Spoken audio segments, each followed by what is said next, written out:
All right, Dana, we're doing a mic check. How's your mic? How's your mic? My mic is good. Was yours real low? Yeah, baby. Yeah, that's because Tobin sat in your chair the other day.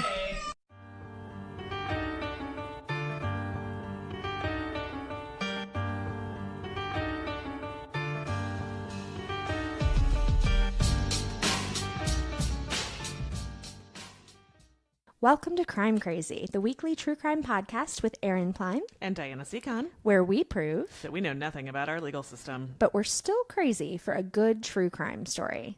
So how's your week? Sure. Well, as soon as I said that, I thought that seems really weird to say since you and I have had a couple of meetings today Right. before this. But you know. Yeah. So Diana doesn't feel good, guys. No. You need to diagnose her over the internet, please. Yes, please. Make it stop. Yes. It's dumb. Bodies are dumb. Bodies are dumb. Super dumb. But guess what? What? I have cool news. What's that? We're going to close on our house tomorrow. Yay! It's been so long. It went to like 40 days. Oh my God. Past the first closing date. But it does actually sound like everything is drawn up. Late morning tomorrow, I will no longer own a house in Virginia. Thank God. They gave us like the paperwork with all the numbers on it and everything. I should probably tell David about that. Oh, yeah. actually, You should but, mention that at some point. I mean, anyway, so hooray! I'm really excited for you guys. It is Cute. about time. Oh my God, me too. I'm so excited. I'm also really excited because next time we record, I think we'll have an official podcasting corner, like kind of an official podcasting room, but certainly like real furniture and not these super uncomfortable camp chairs. I've had worse. Well, it's true. Although the one that I went to sit in a little bit ago, I'm pretty sure the cat peed on. Yeah. So that's disgusting. So, Diana, when you were researching this week, or at any point, did you learn anything? So not while I was researching, but I did learn something very exciting this week. Oh, yeah? Yeah. All right. Roasted radishes are delicious. Oh, my God, I learned that, too. Right? That was insane, too, because it tasted nothing like a radish. No, it was so good. So good. It was, like, sweet, and yeah. it wasn't at all bitey. Like, I No. think of radishes as being a little spicy, and it didn't have any of that. No, it was lovely. It had never, I love radishes. Like, I like Yeah. the spicy. It had never occurred to me to roast them. Right. But now I'm going to be doing that because they were so good. So, Erin, what did you Yes. learn this week? Can I do two? Sure. Because I learned something relevant to a past crime, Ooh. and then something relevant to a past crime, Ooh. but different ones. Ooh. Okay. You remember how we had the conversation a couple weeks ago about Dirk, Dirk the the penguin. penguin? And we were trying to figure out if there were penguins native to Australia. Yes. Well, I Googled. Because, I have the internet. right, I can do that. I found out there are penguins native to Australia. Are they? Guess what kind of penguins are native to Australia? Good day, mate, penguins. Not a penguin. Fairy penguins. Are they really? Yes. Oh, wow. That's cool. But this makes me feel like Dirk was actually pretty lucky that the people that saw him in the canal or whatever called or tried to find out if there was a missing penguin, because it's possible he was a wild penguin. I mean, my guess is that there weren't like flocks of wild penguins in the canal, but at the same time, like he could have just been. But what if there were flocks of wild penguins somewhere? Well, I assume there are. I know, but now I want to go see them. So, like pickles, penguins in zoos do not just appear there. They don't grow on trees. They all started out. They don't grow on the fairy tree? No, not so much. Oh, that's yeah, great. So Well, so that he's makes luckier than I thought.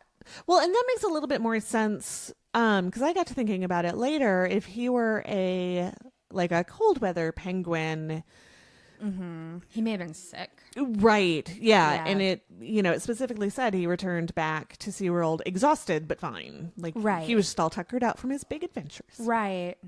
Well, and so if there are fairy penguins native to Australia, and then he was in the wild of Australia, he also might be, I mean, depending on, I don't know, lots of things, lucky that his natural predator, who I'm sure is also native to Australia, didn't get him. Well, they thought that he had maybe been Chased by a natural predator. Right.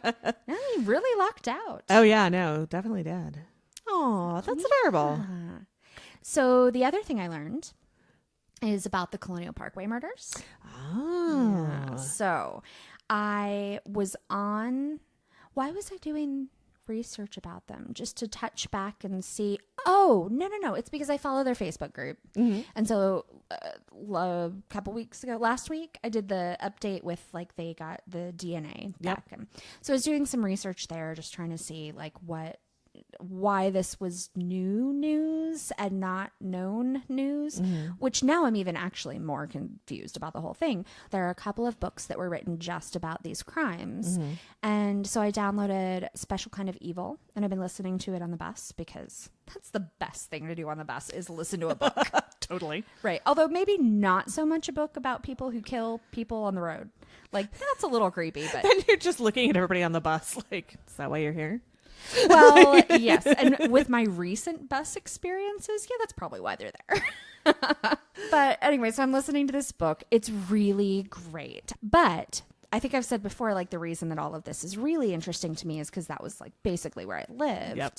And some of the victims were from Gloucester, and like the guy I think did it, although now I don't have any clue, was from Gloucester. And like, so it was a big thing. So I'm listening to this series or this book, and I learned some things about the Colonial Parkway that I did not know. Ooh. And I have only ever lived 30 minutes from the Colonial Parkway my entire life up until this past month. So I learned that even though the parkway looks really, really old, so the Colonial Parkway, if you know nothing about it, it connects Yorktown and Williamsburg and Jamestown. So all of those super, kind of new first settlement. Yeah, all of that very good historical stuff. It existed parts of it existed for a really long time, but it wasn't until 1957 that they decided to like build out the Colonial Parkway and make it what it is today. Which I had no idea, because if you drive on it, it's this like gold aggregate road, no lines painted anywhere on it. There are no street lamps. You can't see any buildings off the side. It is all trees. The trees are like a complete tunnel of trees. There are a couple of places where the interstate will cross over it, but it's, instead of having a flyover that's big and concrete and looks like an interstate flyover, it's this old red brick bridge and all of this stuff. There are a bunch of pullouts where you can like take in the scenery, although that was where when I was learning to drive, they were always like, yeah, you never stop, especially in the dark. You don't stop for a cop car. You don't stop for anybody. They're going to kill you. Yep. Because of all of this. So 1957 is when it was built. They started planning for it before then. By 1936, they had started to plant the trees that were going to block the houses and the farms and everything from view. Long game. Yeah, even when you're getting on and off of exits, you can't see anything. Like the trees are so dense and so intentionally positioned so that it just looks like you're in the woods until like you're on some other road somewhere. Oh, wow. It's gorgeous. So, but I could see where it would also be like terrifying. And very dangerous. Yeah. Well, and because it is a federal park, right? Because it's all that historical, whatever. It's actually, I don't know if it still is, but for many, many, many years, it was the country's narrowest federal park. Oh, right? Because it's essentially like the road and a few feet off the road. Mm-hmm. I can't imagine that something else narrower has taken its place. Right. Yeah. I mean, it is like a 3-lane road, so maybe somewhere out there's a federal park that's only like 2 lane. Yeah, maybe. But yeah, so it's just absolutely beautiful. So by 1936, they were planting all of the trees to hide everything intentionally, right? And they planted 14,592 oaks, maples, holly, sycamore, and gum trees. Oh, wow. but they planted 16,791 dogwoods, which is Virginia's state tree. Oh. So it is just amazing. I bet it's amazing in the fall. Oh, yes. So the other thing I didn't really know, I mean, I knew from experience, but I'd never thought about it, is that whole area is called the Tidewater region. And so the Tidewater region doesn't have their fall until really late in the year, like almost November, much later than the rest of the entire state. And so it is very lovely for like 3 days. So yeah, I am fascinated by that book. I am really, really enjoying it. Recommend it. I am a little sad because I'm fairly certain I'm coming to the end. And A, it's going to be over and that's sad. And B, they have not even talked about the guy that I think did it. Oh man, So, I gotta get on that. right? What Well- if he doesn't come up at all? I know. So once I am done with the book that I am reading, which has taken way longer than it should, I'm going to have to talk about it because Jeff got it for me for my birthday, and it's about the first murder in Minnesota. Oh, I heard you were telling somebody about it the other day. So it's really fascinating, but the thing that keeps getting me is I know all of these names. Yeah. You know, they're streets or parks or rivers or Right. you know. Right. One of them is a town I have lived in. Yeah. Yeah. It's kind of fun to read that kind of To stuff about your recognize it. hometown. Yeah. Yeah, that I'm really enjoying that in this book too. I'm also enjoying yelling at the narrator every time she says Norfolk wrong or Yeah. or she talks about like Washington Avenue. It's called 17, lady. Just get off your high horse and It's like when the 35W bridge fell down yeah. here in Minneapolis, which was 11 years ago yesterday. Oh wow. Yep. We lived right by there, and we heard it go down, and then Jeff had to go to work, and I stayed up all night listening to the BBC, like reporting from my Right. neighborhood, and they kept referring to it as the 35 West Bridge, and we're like, no. It's 35W going north. Like that's all sorts of wrong. There's no 35 West. Does the W, does it at one point mean west, or is it just it's just the letter? So kind of. No. So there's 235s in the metro.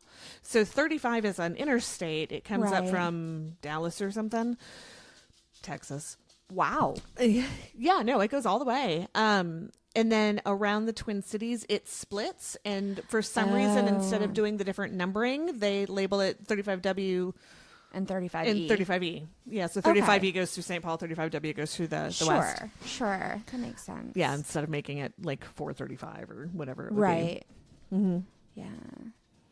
Yeah, I don't know why they did that, but I remember all night listening like, no. That's wrong. That's not what we call it here. Yeah. Do I need to walk down there and tell you? And tell you. Yeah. That's so funny. All right. So it's your turn to tell me a crime story. Ooh, I have one. Oh, well, good. And in I'm fact- so glad you came prepared. I've been sitting on this one for a couple of weeks and I've wanted to talk to you I about know, it so hard. Is this the one in our team meeting you were talking about and I had to plug my ears? Yes. Yeah. Here I am in a team meeting, team of 5, and I'm the only one not allowed to listen. I'll tell you what I said. Okay. I hope you'll tell me the whole story. I will tell you the whole story, but then I'll tell you Right. the part Okay. that I told everybody because it was actually my kid being funny about it. So. Awesome. All right. So this story takes place at the Airtight Bridge.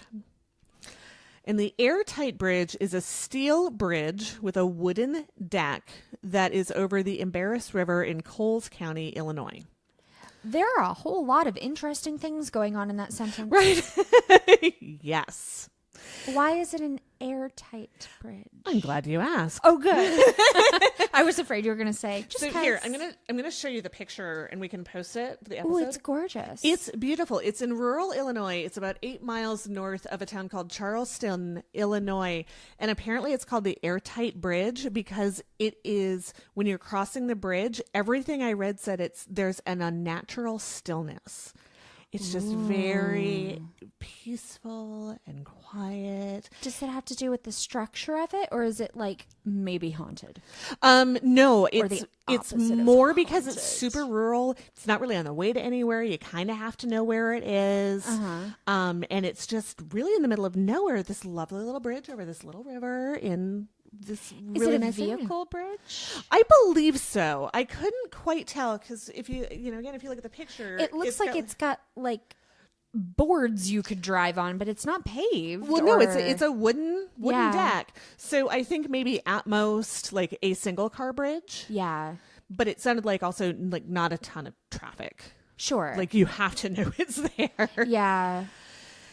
So the bridge itself was built in 1914 by the Decatur Bridge Company, and it was added to the National Register of Historic Places in 1981.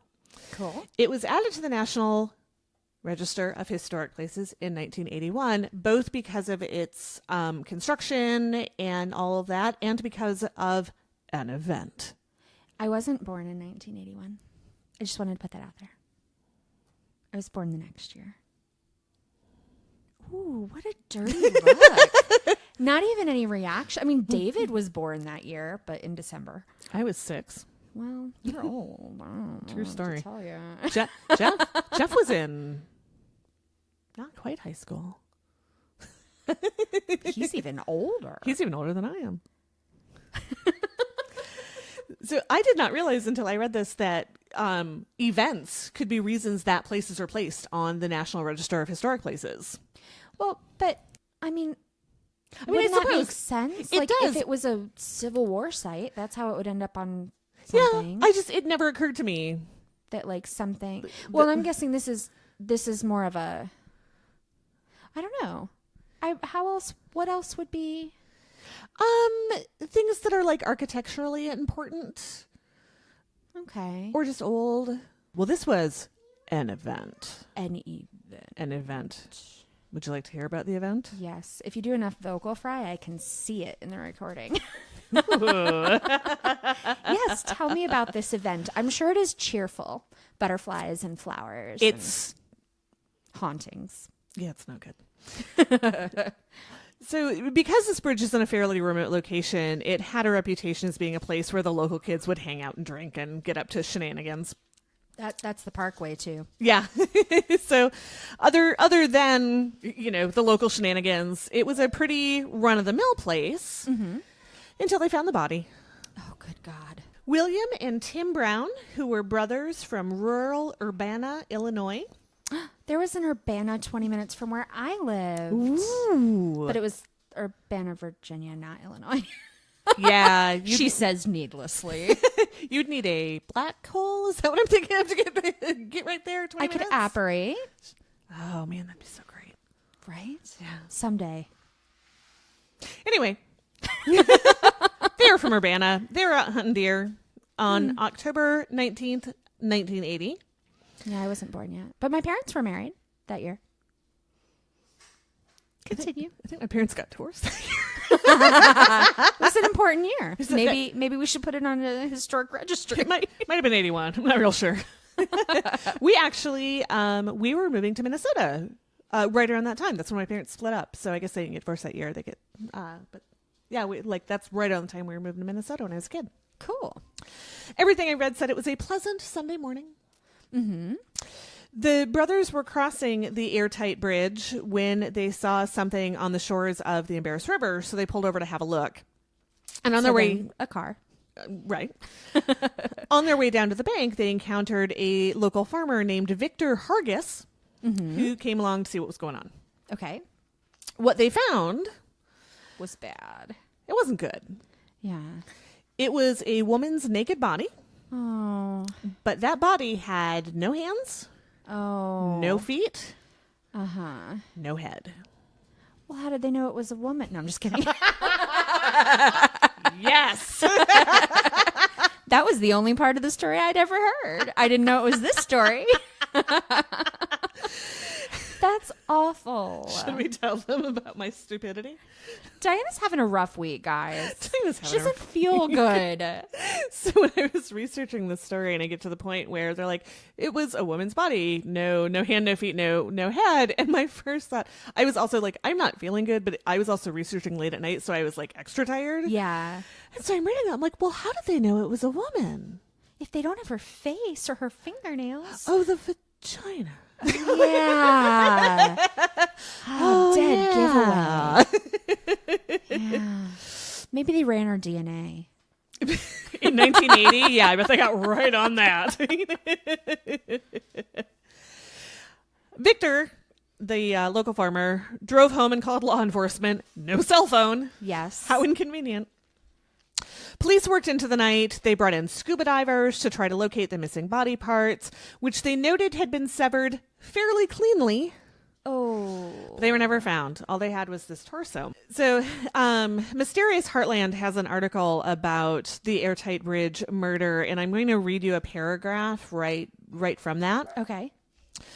Coles County Coroner Dick Lynch described the woman as being in her 20s, quote, rather flat-chested, not in the habit of shaving, about 5'9", weighing around 130 pounds, with dark auburn hair.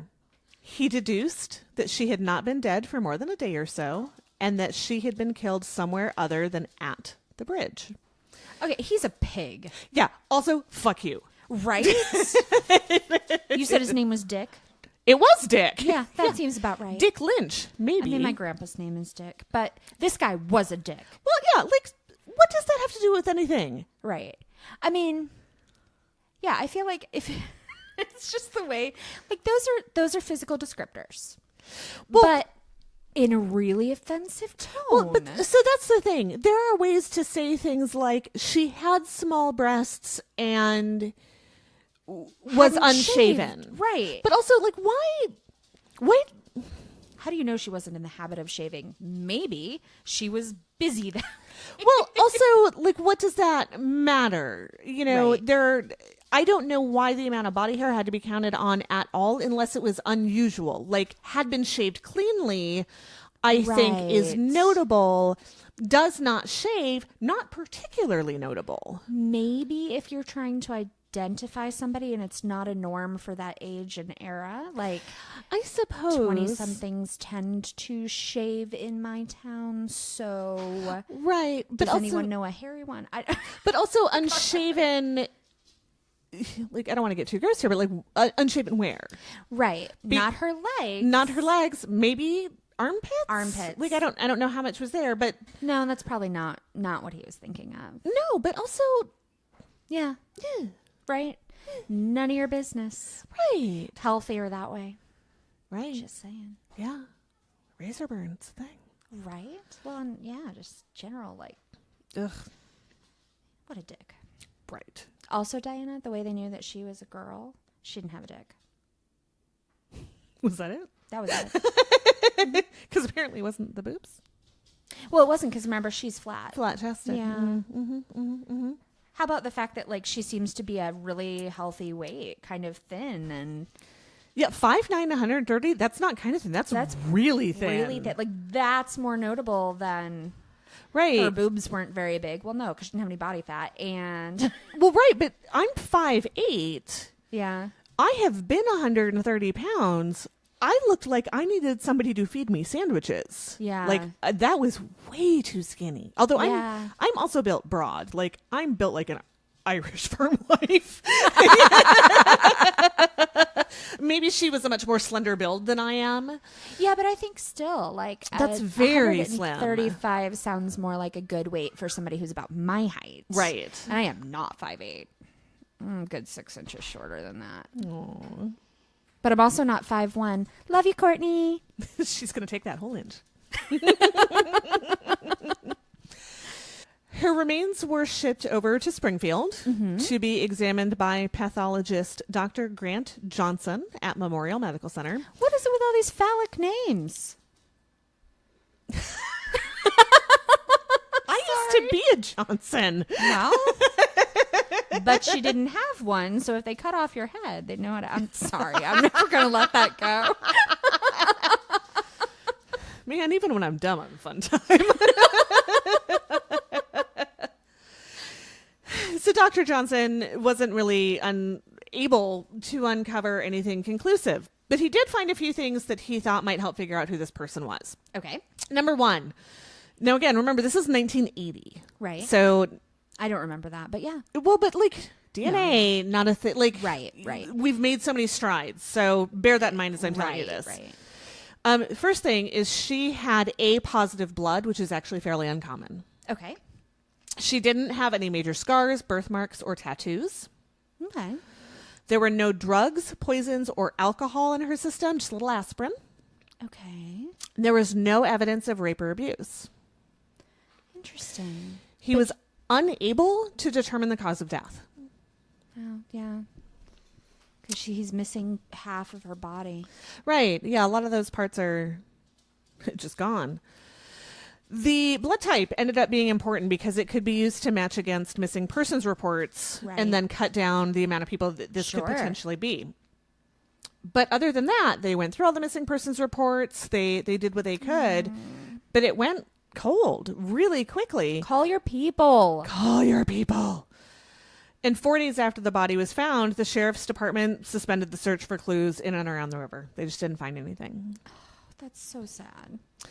But a year after she was found, she was buried in Charleston's Mound Cemetery in a grave marked Jane Doe. And that seemed like it was it. Yeah. Yeah, because at that point, like... no identifying features. Nobody saw anything. No one's missing. Nobody's missing. No clues. Yeah, just nothing. Nothing. But 12 years later... Wow. In 1992... I was born then. I was 10. That was my senior year in high school. It was my senior year in elementary school. Aww. In 1992, local police announced the identity of Jane Doe. Okay. Her name was Diana Marie Reardon Small. Oh. Noted in most articles as Diane, making her definitely not like me because I hate being called Diane. Don't do it. She was 26 at the time of her death. She left behind a husband and a 2-year-old daughter, Vanessa. Oh. How come she hadn't been reported missing? Did you read my notes? No, I just have good questions. I've been doing this for over a year. So, yes, you have. So they had gone back and they had looked at all the missing persons reports. They were able to cut out a large number of them because of the uncommon blood type, which was handy. Sure. But the real reason that she had never shown up in that search of the missing persons reports was because she was never reported missing. Okay. So I feel like even if your husband doesn't care enough to report you missing, like at some point, you said her daughter was 2? 2. Yeah, no, he's going to go to the police. Because he is a 2-year-old. Yeah, nobody wants to be alone with a 2-year-old.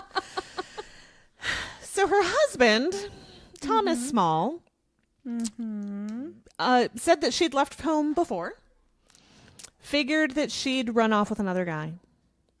And that was cool. Sure.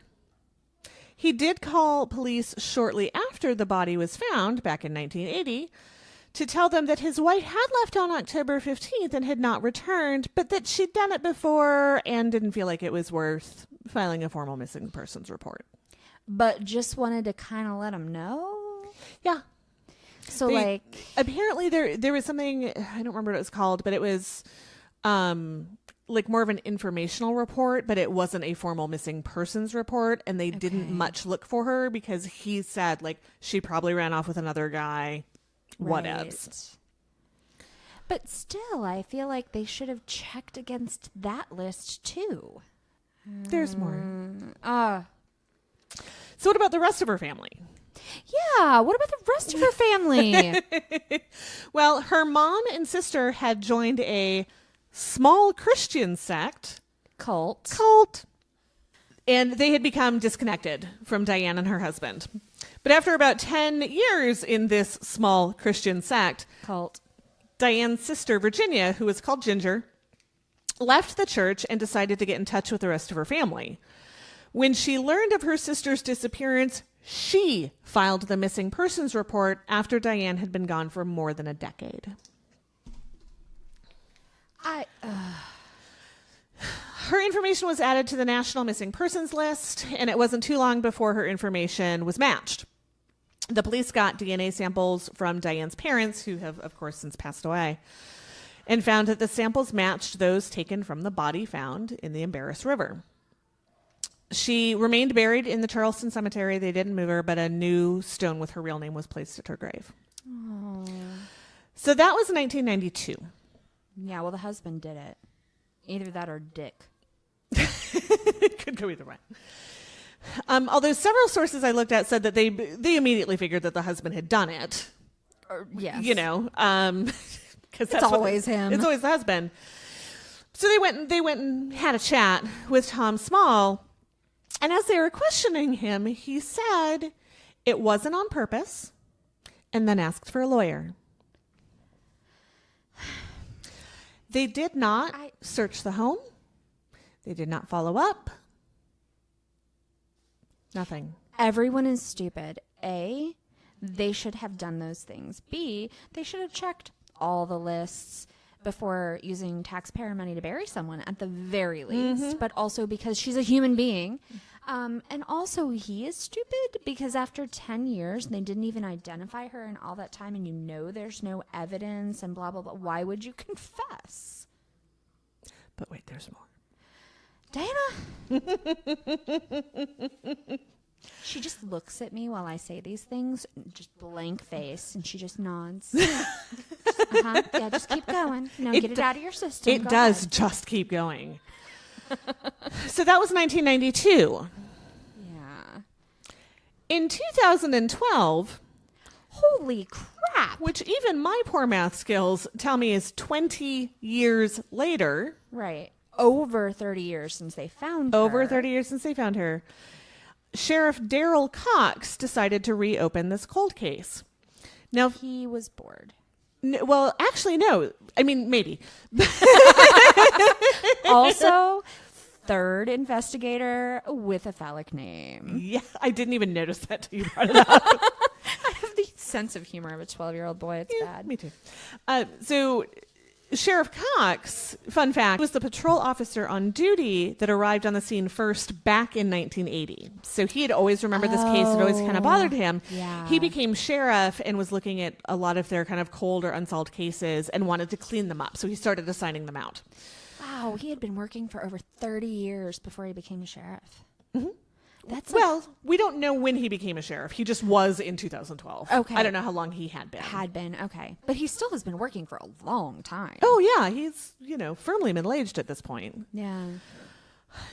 Illinois State Police agreed to do a crime scene investigation of the house that Tom and Diane had lived in 1980. He had since moved away, of course.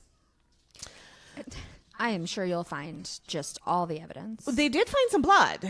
Oh, but not good. enough for any kind of conclusive testing. Plus, it was 30 years old. Did nobody clean? Well, I mean, I assume it's like under some sort of flooring. It must have. I didn't get a lot of detail on. But how long before blood no longer has usable DNA? Like, or can it be apparently 30 years, because it was not enough for conclusive. Maybe it wasn't in good enough shape. Right. So it was in 2012. In late 2017, Coles County Sheriff's Office Lieutenant Christina Stephen finally got permission to go interview Tom Small. Oh my God.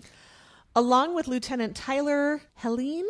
Oh, I thought you were going to say penis. No. I just assumed. No, I just don't know two of the vowels in there. Okay. So along with this Lieutenant Tyler Helene, she interviewed Tom Small, and they had a conversation. He bonded with this lieutenant. They were both military men. They had some common interests. So it was really smart of her to bring this guy. So they talked to him for a while, kind of warmed him up and whatnot. Yeah. And then they said, you know what, we're going to come back tomorrow. We'll talk a little bit more. That day, Christina Stephen, said that she brought up things that Diane's sister Ginger had told her, like about the odor in Tom's car, which he'd owned at the time of Diane's death, but how he'd sold it after her body had been identified. Eventually, Tom Small was asked to take a computer voice stress test, which he failed miserably. He'd already confessed to police officers. Right. So again, I'm quoting from the, I think it's from Mysterious Heartland. During the questioning that followed, Stephen said that they told Small that they knew he was a good guy and it had to be eating him alive. Helene noted Small's sparsely finished apartment and other signs of self-neglect. You could tell that he hadn't put it in his past, Helene said. He finally gave it up. That sounds almost heartwarming, and yet he murdered his wife. Yeah. Tom Small said that there had been problems in their marriage. Well, yes. He said that Diane had cheated on him and he had taken her back. But then she started acting weird and at one point started swinging at him. Oh. He said that he got a coal poker from an old furnace in the house and he kept it with him in case she tried to hit him again. When she did, he swung back and hit her on the head. He said that he might have hit her more than once. He said that he almost called for help, but was worried about how his 2-year-old daughter would react, so the lies started. Small said that he put Diane's body in their attic and left it there for a few days until the smell was too much. He then put the body in his car, along with his daughter, because she was too young to leave alone, and started driving randomly. Eventually, he turned onto the dirt road about 9 miles northeast of Charleston and about 130 miles away from where he lived. With a stinky dead body and his 2-year-old child? Yeah. So the 130 miles makes me think that even though he had filed that, you know, whatever, not missing persons report, the interest or whatever it was, maybe they didn't look that far. 130 miles it was a long distance in 1980.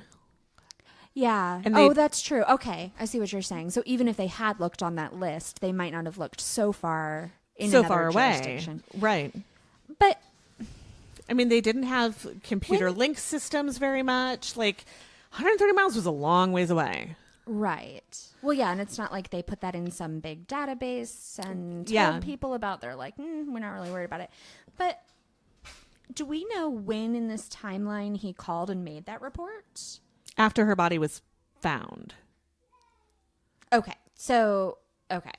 Because it wasn't before he got rid of her, is what I was trying to establish. It was after he got rid of her, after the body was found. Okay. And I'm not real sure whether he knew the body had found. I think he had. Okay. And I don't know if he was just trying to cover his ass or what the intention there was. Right. So I mean, I would have said that it's like to claim life insurance or something by having her declared dead, except that they weren't able to identify her and he didn't. It doesn't sound like he ever tried to declare her dead or anything. Right. She just ran off. Right. He said he tried to find a place where nobody was at, and then he dismembered her body along the bank of the river. While his 2-year-old sat in the stinky car by herself. Probably. With what? Well, I mean, it's 1980s, so probably not like a car seat or anything. No, I meant with... Oh! Like, what toys do I think she had with her? Maybe a book? She can't read. She's 2, Diana. That doesn't mean that she doesn't sit there and just turn the pages like she's reading. True. I was thinking more like, what did he cut his wife up with? With an axe. Like, really? Or are you just... That's what I was trying to establish, as if it was... With an axe. With an axe. He said he tried to find a place where nobody was at and then dismembered her body along the bank of the river. To continue to make it hard to identify her, he took her head, hands, and feet back to the house. Oh. Burned them, and later threw them into the Vermilion River. He said that the axe he used went into a park lake, and the fireplace poker went into a quarry in... Kankakee? Okay. Yeah, I don't know what to do with that. That's pretty sophisticated sounding. Like he thought through this. Yeah. And neither tool nor the remaining body parts have ever been found. No trace. No trace. Wow. According to the officers who interviewed him, the only time that Tom Small showed emotion is when he talked about his daughter. His concern about her feelings even led him to bring her to Diane's grave in Charleston, but said that he didn't want his daughter to know who killed her mother until he was dead. His only thought about confession was to write a letter and keep it in a safe deposit box. Officers also asked if he was worried after Diane's body was identified in 1992. He said that, in the back of my mind, I was worried all the time. After the interviews, local police were notified and they arrested Small. In November of 2017, Thomas Small pleaded guilty to the 1980 murder of his wife and was sentenced under the 1980 statute. He was sentenced to 30 years in prison with credit for time served between the arrest and the conviction. As he is currently in his early 70s, hopefully that fucker will never see the outside again. Yeah. I mean, I guess there's something to be said for the fact that he, even though he's obviously a monster, right? He was able to cut up the woman with whom he had a child, put her in the car with the child, drive her, like all of that kinds of, but he's not like a serial killer with no human emotion. Well, right. Like he may have even been I wonder how his daughter is. Like, I wonder if she's a normal human being and he was a good parent. It seems like it because she's given a couple of interviews and he. God, can you imagine? No. And she has said, like, he was a great dad. I'm glad he's my dad. I had an okay upbringing, but now I know that he murdered my mom.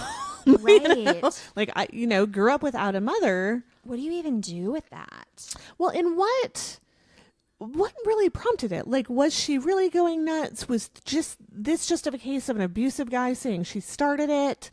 Right. Well, and there's no way to ever know. You only have his side of it. Well, right. And I wasn't able to get, physical measurements on him. And now he's an old guy who looks like he's an old guy. Yeah.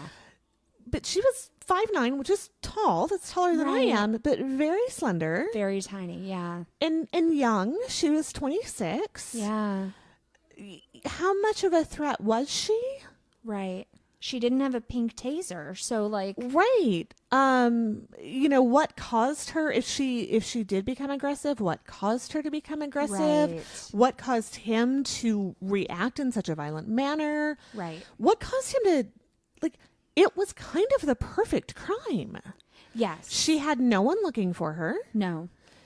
And he knew that, I'm sure. He knew that the mom and the sister had pieced out for the cult. Yeah. It was very convenient. All of those things were very convenient for him. And, I was thinking about this too. I was thinking about, what about her job? It was 1980 and she had a 2-year-old. She probably didn't. She probably didn't have a job. Yeah. And even if she did, it probably wasn't something that, especially if she had left before, they probably wouldn't have thought twice if he was so, yeah, you've called the house. She's not here. Yeah. She's gone. I did talk to the police. We're not worried. Yeah. She probably ran off with another guy. Right. Maybe yes, maybe she had cheated on him. There are just so many things we don't know. But, he did a good job. He really did. He really did. That was really, impressive. Mm-hmm. It does make me vindictively happy that he apparently suffered with it for the rest of his life. Very much. So that's something. I can't imagine having murdered my husband, taking my kid to his grave. Yeah. Yeah, that's... I feel like that's a job for the grandparents, maybe. Yeah. Well, so he would be sort of sympathetic, I would imagine, as an old man. Oh, he looks much older. Yeah. Than his years. There was actually a lot of documentation about the interviews and everything that the two officers had with him. And they said, like, he was in this sad-ass little apartment. Yeah. There wasn't much furniture. He wasn't eating right. He wasn't taking any kind of care of himself. Yeah. And it's not, I know a lot of times with men in their early 70s who have lost their wives recently, like, that's a thing because they don't know how to take care of themselves. Right. But he'd been single for... his whole life. a long time. And he didn't remarry. He didn't Not that I bring could another tell. woman in to take care of his baby at all. It doesn't sound like. But it just and very little family support. Yeah. Just the thought of him taking her to the grave almost feels like celebrating or revisiting or like... Apparently she asked. She wanted to see where She her mom wanted to was. Well, okay. I hope it hurt him. I hope it hurt him because that means there's something in there. Yeah. Okay, so your crime is very interesting in that it is the opposite of my crime. So yours is adorable and nothing happens? Oh, no, not that way. No. Oh, okay. No. I named it Giving Pity's a Bad Name. I named mine Under the Bridge, and I've been singing Red Hot Chili Peppers all week. Oh, you forgot to tell me about what Liam said.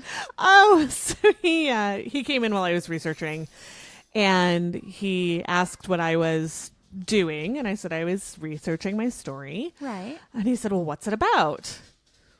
And I said, well, it's a guy murdered his wife, chopped her up, threw her into the river. And he thinks about that for a minute and says, well, that's not polite. No, it's not. Don't do that. Yet it is more polite. My crime in so many ways is so similar to yours. I'm really excited about this. Yay. Do tell. Okay, so my crime actually takes place in Majorca. I don't really know where that is. I know it's where Aunt Marge went in Harry Potter. Yes. And it's like a vacation-y place. It's a beach. I think it might be Spain. It very well may be. Actually, that sounds right. But I don't really know anything about it. Nope. But no, yeah, it almost definitely is Spain. But anyway, neither of the people in it are Spanish. One of them is Russian, Svetlana Batukova. Ooh, good Yes. job.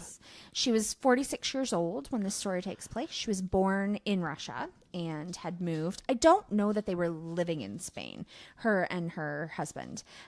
He was German, Hans Henkel. He was 66. And at the time of this story, they had only been married for a matter of months. Okay.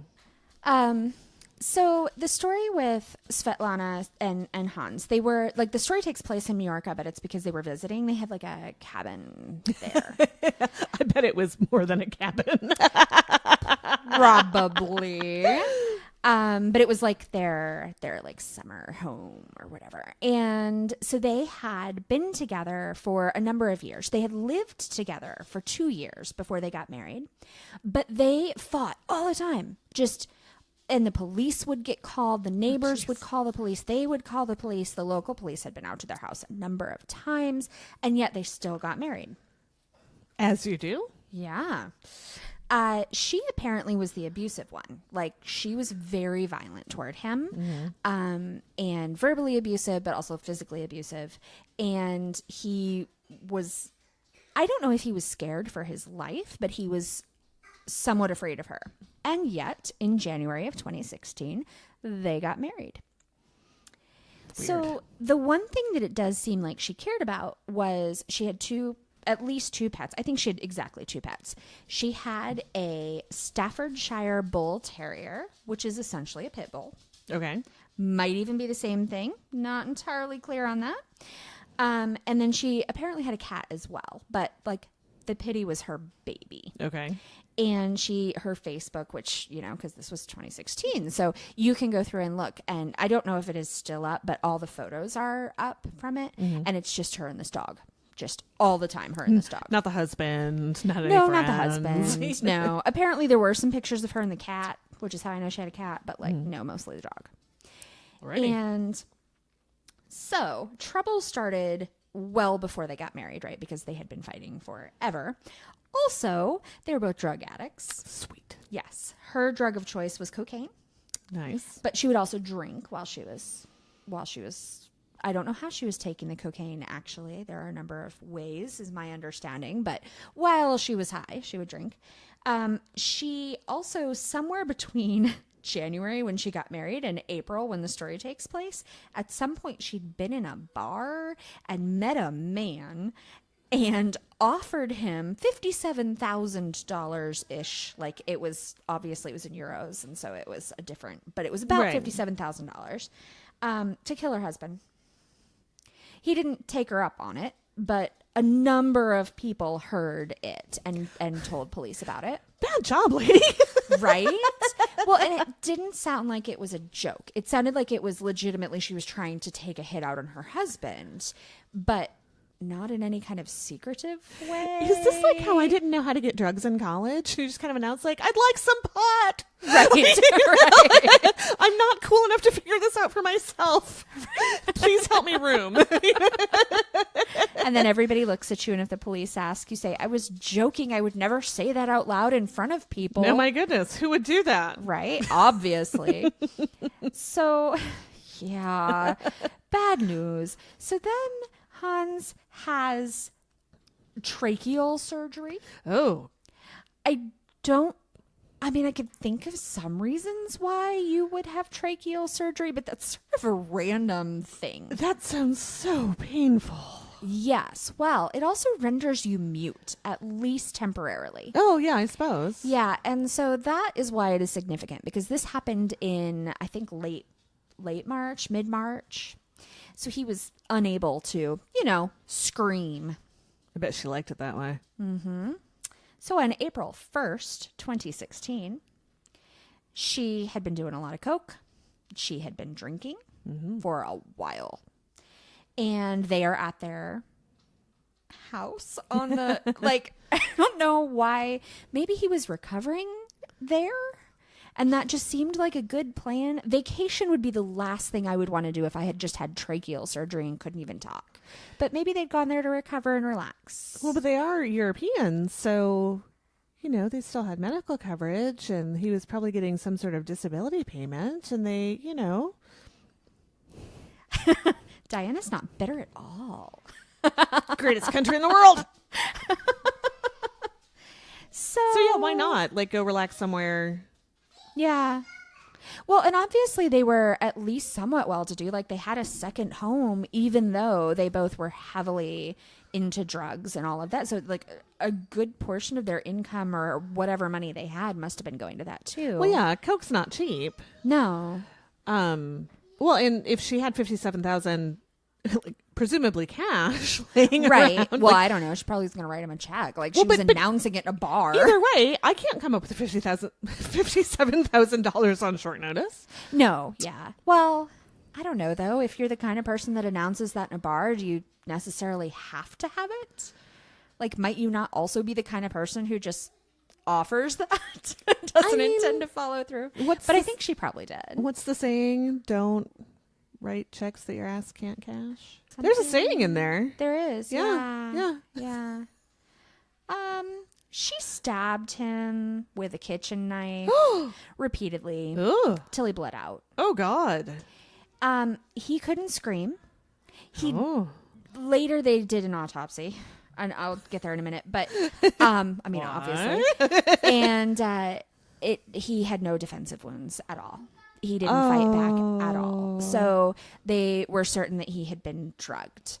But whether it was like he got high and she got high and then she killed him, or whether it was like she drugged him with something so he wouldn't fight back or in an attempt to kill him or whatever, it's all still very new. Possible that he was just on a boatload of painkillers. Probably. But it sounded like maybe even, like, she started to stab him. He didn't fight back at all.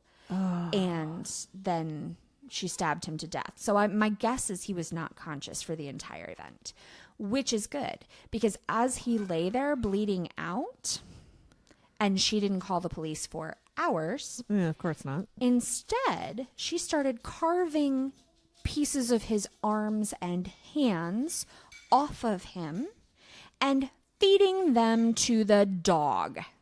Oh. She stripped parts of his arms and hands all the way down to the bone.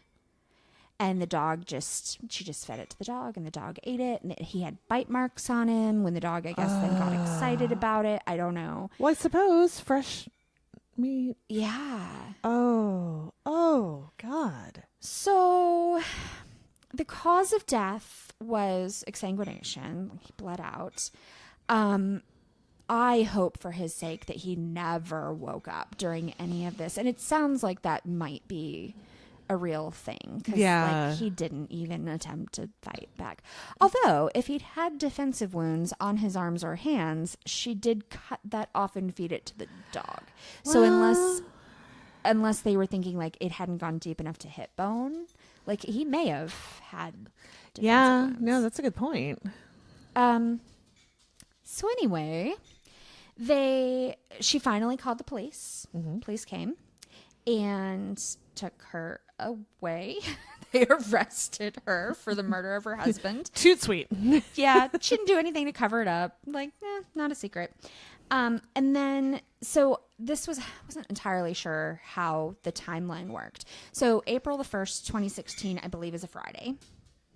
Sure. I'm fairly certain it was a Friday. And her arraignment, except it's not an arraignment, but like essentially was supposed to be Monday. Mm-hmm. And I couldn't tell if it was like the following Monday, which seems really fast. But at the same time, like, why wait? Right. But in that amount of time, I'm not sure you could have done an autopsy even. So I don't know. You couldn't have had everything back. You could have done like the physical part of it. Yeah. Yeah. So anyway, it may have been a matter of weeks, but either way, she was in jail this whole time. At one point, she apparently had a psychotic break. A psychotic episode. I don't think there's any such thing as a psychotic break anymore. Maybe another one?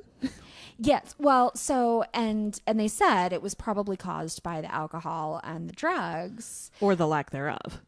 I'm also thinking she was fucking insane to begin with. Well, right. But then you like involuntarily detox. Yes. Yeah. Rough. So she ended up spending several days up until the morning before, or the evening before her first trial or court appearance or whatever, in a psychiatric hospital. Okay. They did that first trial behind closed doors. She was denied bail. They call it warranty. Mm-hmm. And so she remained in custody. She is still there. I could not find anywhere where a trial date has been set. But also most of the articles said they weren't sure there was going to be one. So I don't know if that means that they just assumed she would plead guilty, or she was not mentally sound enough to ever stand trial. Yeah. So it may be just a totally moot point. But I mean, it was a couple years ago. Mm-hmm. There is no update other than they had this initial one. She has not been released. Yeah, I wonder if she's still under probably psychiatric care. I mean, she was not right well before this event. It makes me mad that it was a pit bull. Like, that sucks. Like, really? You fed a human to a pit bull and the pit bull liked it. Like, that sucks. Also, my guess is that dog has been put down, which also sucks. Because it seemed like, from the photos, a very friendly, loving dog. Mm-hmm. Like, those were like sweet pictures, not like her with a dog with a spiked collar being all badass, but like cuddling with the dog. Right. Well, that sucks. I don't know anything about dogs. But our pit bulls, and again, I don't even know anything about dogs, but are they the kind of dog that like kind of attaches to one owner but doesn't really like anybody else? No, generally they are. I mean, they're considered one of those bully breeds. They're very hard to insure in the States. That's one of the big issues. They're good at fighting. They are a dog that will bite and shake, which is the big issue. And they have like insanely powerful jaw muscles and can like lock their jaw in place. So that's why they're dangerous, and they're good dogs to like fight against each other. Right. But on the other hand, they are insanely sweet and gentle with small children, and like they're not. They're very family dogs, and but they are so. There's a lot of pushback, right? So there are these violent bully breeds that you can't have in an apartment and blah, blah, blah. And so then people are like, but wait, look at my... And so the other half of the internet, or 3/4 of the internet, is tiny babies with their pit bull, like, love dog. Like, they're just so sweet. Yeah. So that sucks. Mm-hmm. And I'm not sure if this dog was exactly the same as a pit bull. There's also a lot of variation in what a pit bull is. Okay. But from what I can tell, it's essentially just a different name for essentially the same dog. So maybe a slightly different breed or whatever. But yep. So, and I don't know anything about the husband, whether he was a good guy or a bad guy or whatever. Like, it sounds like he took a lot of abuse. Ultimately had a really horrible death. Yeah. Will now go down in history as being the man who got fed to the family dog while he was still alive. Yeah. But my story was like the opposite of yours. A woman killed her husband and cut him up and then confessed right away. Right. And like, and they did something about it. And they did something about it. Like, in every way it was the opposite. Totally except was. No butterflies, but a cute puppy. So we have a couple of other things we need to do. We do. We have quite a list of things we need to do. We do. So Crime Crazy is sponsored by M. Gillum and Elizabeth Wilder. Thank you very much, ladies. Woohoo! Show sponsors support Crime Crazy through Patreon at the $10 a month level or above. So thank you. You guys are amazing. Yay! A very special thank you to our other Patreon supporters. In addition to our sponsors, Em and Elizabeth, we have Michael and Molly and Peg and Patty and Brian and Jonathan. Woohoo! And Diana and Aaron. Well, figured that was implied. Well, it's true. But we do donate through Patreon. So basically we give them our money and it comes back to us minus a deduct. So we're really supporting Patreon. Whatever. I'll throw them a couple bucks. Sure. If you'd like to support Crime Crazy, please check out our Patreon. Go to patreon.com/crimecrazypod or search for Crime Crazy Podcast. All patrons get a monthly shout out on the show. Woohoo! Also, our Patreon tiers are freaking adorable. So you should go and look at them just to look at them. Absolutely. And then give us money. Yes. Well, plus you get lots of amazing like goodies and yes. So we also we tell everybody on every episode that we do shout outs for every single review that we get through any means that we can find. And that is our intention.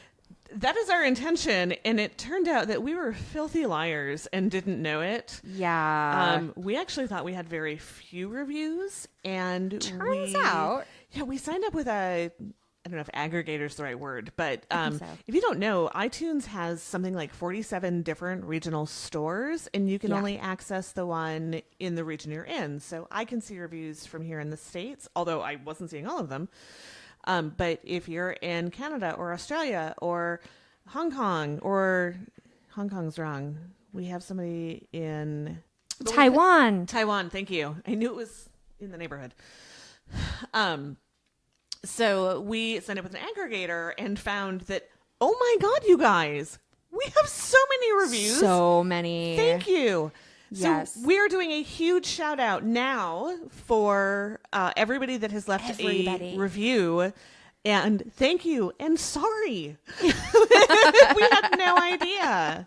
So you can get to those sites, but it's really tricky. Like, yeah. So iTunes is annoying. It is, but it is ubiquitous. So we are going to. Oh, yes, that's true. So first up, we have got Facebook review shout outs. Shout out number 1, Jordan Middleton. Woo! I miss you. Patty McLeod Snow, Michael Carroll, Chris Kelly, Kimberly Fleece, and Tanya Galino. I may have butchered that. Sorry, Tanya. But you know what? I don't know. Those all sounded like names. So I think you did really good. Did my work here. All right. And now from all of the various iTunes and other places that we could find so far. Yes. First up, I have Troy the Trucker in Tucson. He is our most recent review. Yay. Also, love the alliteration. Yes, thank you, Troy. I have Dr. Toboggan Mantis. Awesome. Safhad from Australia. Oh, that's actually Jen from Oz. Hey, Jen. Queen Duck 2014. Good Nightmare _S from Australia. Nikki Zarnecki, whose name I know how to say. Yay! Kim Lake from NS, which I am hoping is Nova Scotia. Hello, Canadian. So you're saying all of the places. All of mine have been from the U.S. so far. I have Trisha Lynn from the U.S. I have Candy B47 from the U.S. Oh, I know her. Yeah, you do. I have Jessica 1022 Asian Madness from Taiwan. Nice. I have, is it Gilly Ann Young or Jilly Ann Young? Oh, no, I don't know. I have Gilly Ann Young. I have Jilly Ann Young. Both of them. From United Kingdom of Great Britain and Northern Ireland. I have our good friend over at Forgotten News Podcast, also in the U.S. Hello. Tiger Blood Kitten 1 from the U.S. Mike Inkberg. Mike Inkberg. All run together. Also from the U.S. I don't know how to say this. I'm sort of having that issue too. I wish I'd read through these ahead of time. Well, no, I don't think it is pronounceable. So if you are from New Zealand and your iTunes username is YHHTY, Oh, yeah. thank you. And if there is a pronunciation of that, you should send it to us. Right? We would be really interested. Mm-hmm. I have Zimbalina 13 from Australia. Ooh. Anton He 2257 from the U.S. All right, so I'm just going to spell this one out. CIL9MXM, also from the U.S. Story Spectacular from the U.S. MLM 101112, also from the U.S. I'm sure that has lots of meaning. Nerds from the Crypt from the U.S. Ooh. Pantsuit from the U.S. Oh, I'm on a streak here. Nerds with Words from the U.S. Are these alphabetized? They're not, no. Janelle O'Malley from the U.S. C. Noel B. from the U.S. Funk Jam from the U.S. Jay Goodluck from the U.S. CCD1111 from the U.S. Funny Girl, GRRL from Canada. Bossy Pants 16, also from the U.S. Carol 22, I think 1, but it might be L, I'm not sure, from the U.S. Unspecified 42, a username I have known for over 30 years. Actually, probably not 30 years, but a really long time. Hi, Morgan. From the U.S., from Wisconsin. Cookie 121955 from the U.S. Here's another sister, Emily Yen Lee from the U.S., who's also from China. Yay! Hang of Wednesday from the U.S. Hi, Brian. Listening in Washington from the U.S. Film Roast Podcast from the U.S. This one I really wish this is who it was from, but I've got Deborah Messing from the U.S. I got super excited about that. Oh, no. Hi, Sarah. I mean, hi, Sarah, but... Although you were relieved that you weren't going to have to watch Will and Grace. I wasn't relieved. I just thought I would have a lot to catch up on. Sounded like a lot of work. It did sound like a lot of work. Bloody Tea from Australia. Catman Vadan from the U.S., which I bet Va is actually Virginia. Ah, yes. HD 11508 from the U.S. Make Me a Fan from the U.S. Misty Pop 182. All right. So thank you. Thank you. We do give shout outs for all reviews eventually. Eventually. Well, now we are officially caught up. So as new reviews come in, we will absolutely. Like with Troy the Tucker in Tucson, who came in today. Yes. Thank you, Troy. Yes. If you'd like to receive a shout out, please rate and review us on iTunes or your podcast catcher of choice. If it is something that is not iTunes or Facebook or one of the major podcast catchers, feel free to send us a screenshot so that we know about it, because I'm not 100% sure what all our aggregator is catching. We're still kind of testing that out. Speaking of which, Equine Lover on Podbean left us a review. Shout out! Hello, shout out! Hi, April. I'll have to look at those too. We give shout outs for all reviews, but we like the 5-star ones the best. It's so true. Also, putting these reviews together, even though none of them are about me, or very few of them. Well, no, probably at least one of them. At least two of them. A few of them, but most of them are from the Jordan era. Yeah. You guys, people love Crime Crazy. They are overwhelmingly 5 stars. It was such a stroke to my ego, even though I literally had almost nothing to do with it. Well, and people are so, so nice. And I am just thrilled to death that people listen and get in touch with us on Facebook and all of our other social media and are supportive. And yeah, it's really amazing. Great. It really Best part of my week, almost every single day of my week. Best part of my every single day. Yes. So if you would like to be one of those fine folks that get in touch with us, you can follow Crime Crazy on Facebook at facebook.com/crimecrazypod. And from there, you can catch up on the conversation by joining the Crime Crazy group. You can follow us on Twitter at Crime Crazy Pod. You can follow us on Instagram at Crime Crazy Pod. You can visit our website at crimecrazypodcast.com or email us at crimecrazypodcast@gmail.com. You can follow us personally on Twitter. You're at Plime.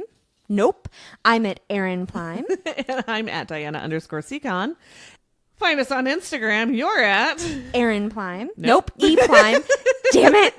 Do I need to give you a cheat sheet? I need to make them all the same. I do too. And I am currently at Classy Broad MSP, but I'm trying to change it. So it didn't go very well. I'm working on it. So, Diana, as we close out this episode, do you have any good advice for us this week? I do. If 12 years ago, your wife has gone missing, yeah, and the police come to ask you questions about it, yeah, shut up. Wait. This sounds like last week's advice where you told everybody not to get caught. Well, if you've already done the crime, maybe a lawyer. Also, if you're the cop who hears the words, "it was an accident," and then asks for a lawyer, follow up on that. Yes. Please. Yeah, don't just let that go. No. No, I mean... Well, and I think along with that, how about call your people? Call your people.